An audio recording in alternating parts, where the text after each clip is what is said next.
नमस्कार, आप देख रहे हैं फेस टू फेस। हमारे साथ है आपके साथ साबिर जी। नमस्कार सर, हाल ही में सनातन को बदनाम करने के लिए बीकानेर से एक मामला आया, मंदिरों में बाबा कर रहे हैं दुष्कर्म। क्या कहेंगे इस पर आप?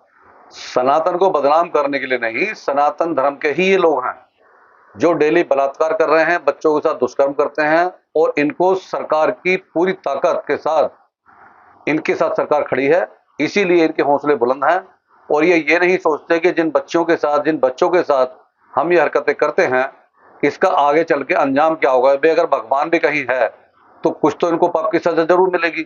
लेकिन इन लोगों को घमंड इतना हो चुका है, जो हिंदुत्व के नाम पे काम कर रहे हैं, जय श्री राम के नारे लगाते हैं, सारे उल्टे काम ये करते हैं और जितने भी क्राइम हो रहे हैं सारे उल्टे काम इनमें से मैक्सिमम लोग करते हैं, जिसकी सरकार को संज्ञान लेना चाहिए। लेकिन सरकार उल्टा इनके साथ है तो इनके हौसले बुलंद रहते हैं हमेशा, इसीलिए इनको कोई परवाह नहीं है। हाल ही में आजकल नकली दवाओं का कारोबार बड़ी जोरों से चल रहा है। जो मरीज ठीक होना चाहिए वो ज्यादा बीमार हो रहा है। क्या कहेंगे इस पर आप? यार, आप मुझसे सवाल ऐसा पूछते हो कि जिसमें बीजेपी लोग ही शामिल होते हैं। जनता सब जगह की मैं जानबूझ के बीजेपी के खिलाफ कुछ बोलता हूं। पहले तो आप जो अभी आपने बाबा वाली बात कही, पहले आप बाबा की वीडियो देखें, उसके बाद हम बात करेंगे। बाबा की गिरफ्तारी हुई है, ये आप देख रहे हैं। बाबा को गिरफ्तार किया गया, लेकिन क्यों? पहले देखिए जरा, ये बाबा की तस्वीर है। ये बाबा गोवा में रहते थे और गोवा से छत्तीसगढ़ आए, वहां इनकी गिरफ्तारी हुई है। योग करवाते थे बाबा। ओम शांति ओम क्रांति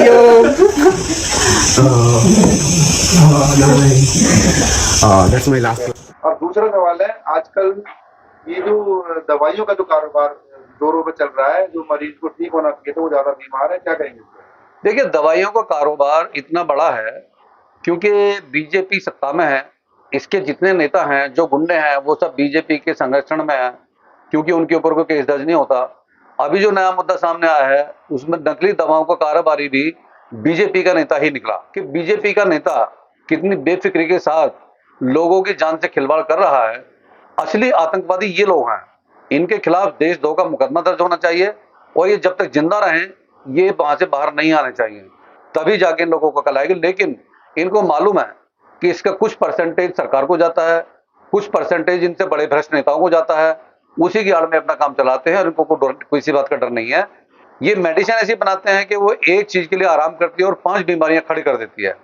और अगर इसको नहीं रोका गया तो हमारा देश बहुत पीछे चला जाएगा और कुछ ही टाइम बाद हम अपना इलाज कराने और करने की पोजीशन में नहीं रहेंगे। इसीलिए मेरी प्रधानमंत्री जी से खासतौर पर अपील है कि ऐसे नकली दवा बनाने वाली कंपनियां और इनके ब्रोकर, इनके दलाल, इनके नेता जो भी सामने आए, उनको किसी को बख्शा ना जाए और देश के साथ इंसाफ किया जाए। सर, हाल ही में जैसे ही सावन का महीना आ जाता है, पिछले बार भी कांवड़ियों पर बहुत सारा आरोप लगाया गया था। वो कुछ उपद्रवी लोग हैं जो हाल ही में एक छोटी सी गाड़ी थी जिसमें छोटे छोटे बच्चे निकल रहे थे, उसके सामने मारपीट कर रहे थे। तो क्या कहेंगे ऐसे लोगों के लिए आप? देखिए, आपने अभी इसमें एक कड़ी जोड़ी जो कि बहुत गलत है। आपने कहा कांवड़ियों को बदनाम करने के लिए। कांवड़ियों को बदनाम करने के लिए नहीं, ये कांवड़िया ही हैं जो बदमाशों के भेष में वहां जाते हैं। इनको कोई काम दाम नहीं होता, ये जाते ही इसलिए हैं कि हम बदमाशी करें। इससे पहले आप ये वीडियो देखिए, आपको इसमें बदमाशी साफ नजर आएगी।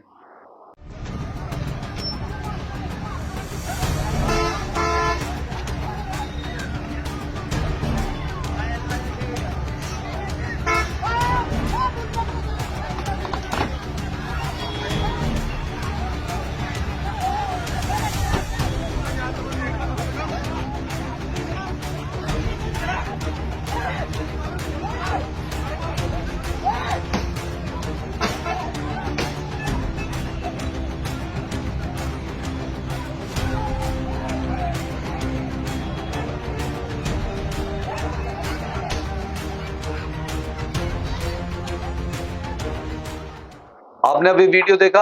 अब मुझे आप ये बताइए कि जो बच्चा 3-4 साल का, जिसके सामने उसकी गाड़ी तोड़ी जा रही है, उसके पेरेंट्स की पिटाई की जा रही है, इस बच्चे के दिमाग पे कल क्या असर पड़ेगा?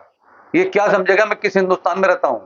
इन्होंने, हमारे खासतौर पे योगी जी ने, जो कांवड़ वालों को खुली छूट दी हुई है मुसलमानों को मारने की, उनके ऊपर हमले करने की, उनके साथ नई नई वारदात करने की, सिर्फ किस नाम पे कि मेरी कांवड़ को खंडित कर दिया। जबकि रिपोर्ट में आया है कि उसको उन्होंने टेस्ट भी नहीं किया, वो सिर्फ वहां से निकल के जा रहे हैं। उनका दोष सिर्फ इतना था कि वो मुसलमान थे। इन कांवड़ियों ने बेरहमी से पीटा।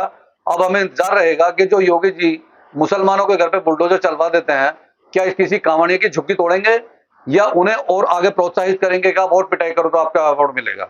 ये बहुत गलत बात है। हमारा एक बात मैं कहना चाहता हूँ, चाइना हमारे सामने पहले कभी जब कुछ होगा, लेकिन आज की डेट में हम चाइना के सामने कहीं नहीं टिकते।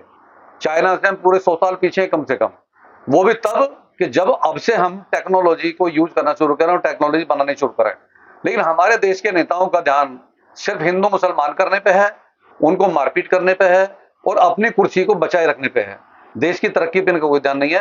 अगर ऐसा ना हुआ तो एक दिन हुआ है कि हमारा देश सबसे पीछे लाइन में खड़ा होगा और हम देखेंगे हम खड़े कहाँ हैं।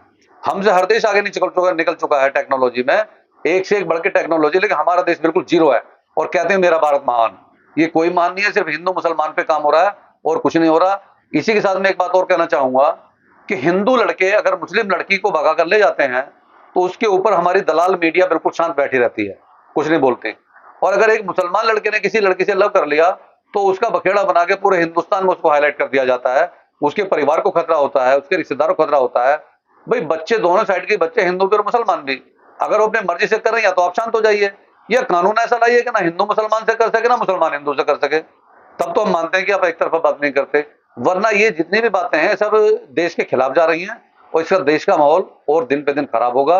तो मेरी प्रधानमंत्री जी से यही अपील है कि इन सभी बातों पर संज्ञान लेते हुए एक आम नागरिक को आप नागरिक रहने दें, हिंदू मुसलमान को हटा दें।